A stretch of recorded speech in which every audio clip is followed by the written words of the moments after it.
Hi guys, tara panoorin nyo ako maglagay ng sunscreen kasi mag-bike na naman tayo ngayon. Kaya tara, samahan nyo ako. Basta ako. Bye-bye.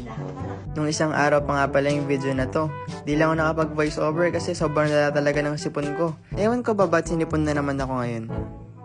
Inaantay ko lang yung ano ko guys, yung tropa ko. Tagal eh. Dito nga pala maaga kaming umalis na Rodney. Mga alas 5 pa lang yan ng umaga. Nandito na kami sa taas. Kung mapapansin nyo nga pala sa boses ko, talagang halatang sinisipon ako, no? Lalo pa akong sinipon dahil sobrang lamig talaga dito sa taas. Dito nga lang pala yan sa Duha Trail Pilar Bataan. Noong mga oras nga na to ay talagang inaantok ako dahil sobrang aga talaga namin umalis niyan.